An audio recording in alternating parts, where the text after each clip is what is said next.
وَنُنَزِّلُ الْغَيْثَ وَيَعْلَمُ مَا فِي الْأَرْحَامِ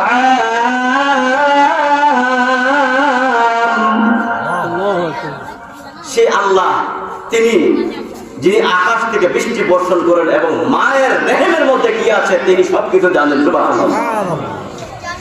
আকাশ থেকে বৃষ্টি বর্ষণের মাধ্যমে যেমন জমি উপযোগী হয়, সেই ইলমে ওয়াহী আল্লাহ প্রদত্ত জ্ঞানের দ্বারাও যেন আজকেও উলামায়ে কেরামের জবান থেকে আমরা কুরআন এবং হাদিসের অমীয় বাণী আমরা শুনে যেন আমাদের অন্তরের পরিবর্তন মহল্লার মধ্যে যেন হেদায়েতের হাওয়া আল্লাহ পাক জারি করে দেন। সবাই বলে আমিন।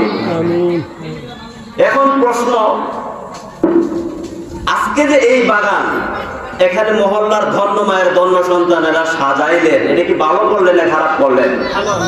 অনেক ভালো করলেন, কিন্তু ভালো লাগে না শয়তানের কাছে, এবং শয়তানের ডিম ফোড়া বাচ্চা মুরিদদের কাছে এই সমস্ত কাজ ভালো লাগে না। ঠিক কিনা ধরে কর? কারণ হইল শয়তান মানুষের ইমন দুশ্মন। মানুষ গুনাহ বন্ধ হওয়ার জন্য তিনটা অবস্থা।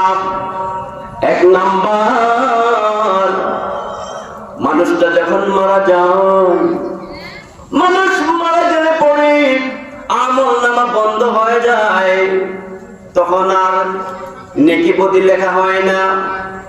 ঠিক তেমনি ভাবে একটা মানুষ আদম সন্তান শিশুকালে শৈশবকালে নাবালক অবস্থায় যখন যতদিন তার বয়স থাকবে ততদিন পর্যন্ত সে গুনাহ করলেও গুনাহ লেখা হয় না, কারণ অবুঝ।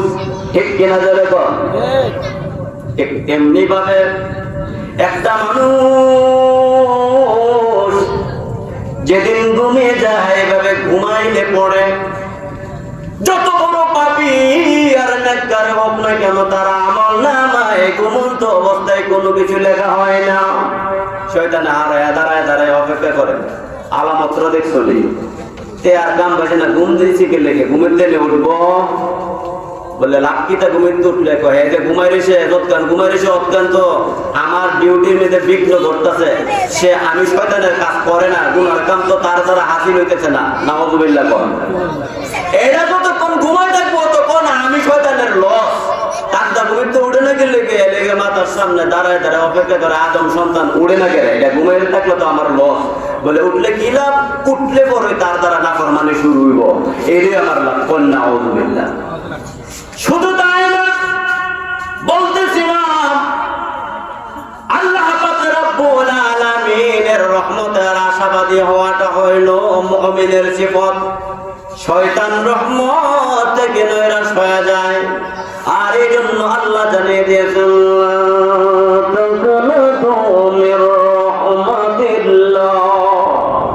শয়তান আল্লাহর রহমতে নৈরাশ হয়। মানুষ তোমরা আল্লাহর রহমত থেকে নৈরাশ হয় না।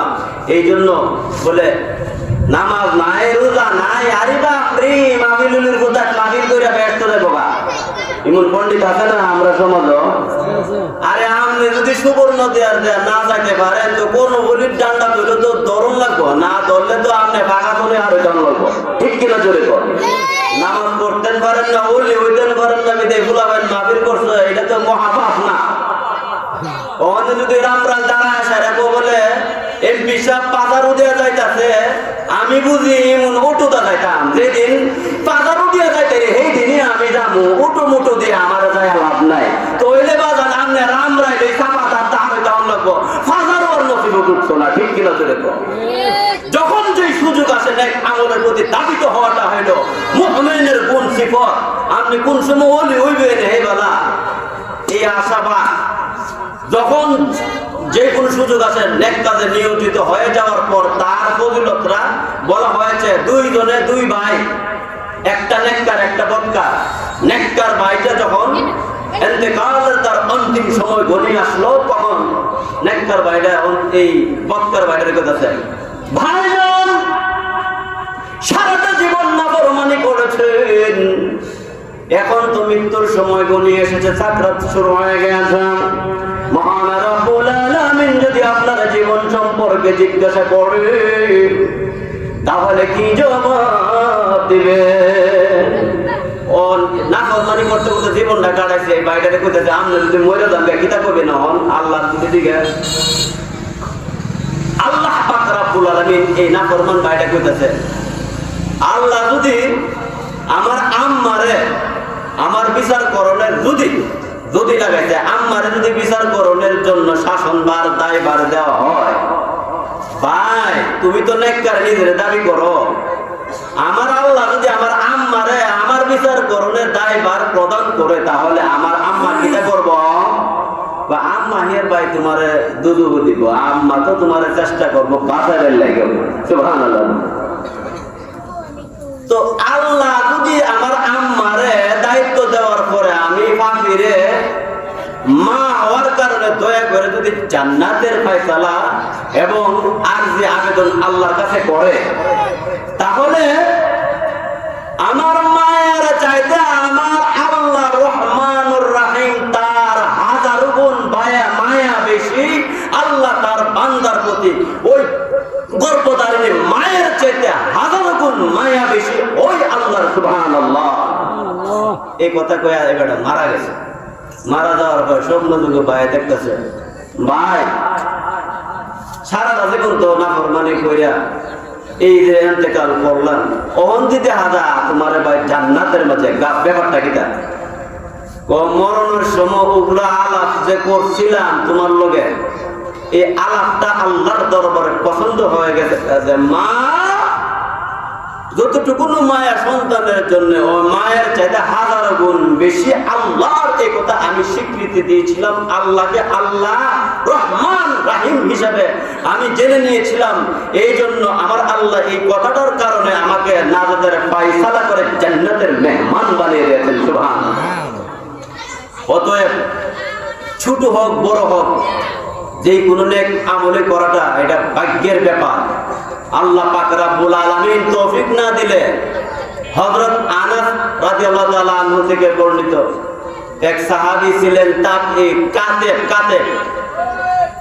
আরে কোন নামাজ পড়া আর হজ কইরা মাহফিল কইরা মাদ্রাসা দিয়া এইভাবে মসজিদ দিয়া বেহেশতে যাবা, এটা আল্লাহ নসিব রাখতে হইব। বলে মোল্লাডি ফাঁসে এই পর্যন্ত যে নামাজ পড়ে না এইটারে মসজিদে নিত, আর এইটা তো কপালের ব্যাপার, তকদিরের ব্যাপার। স্বয়ং নবীর খাতায় যিনি ওহী লিখতেন, নবীর সাথে চললে ওহী লেখুন না বেটাও, সে শেষ জীবনে মুরতাদ হয়ে মারা গেছে। নাউযুবিল্লাহ। তাই বলে কি নবীকে খারাপ বলা যাবে?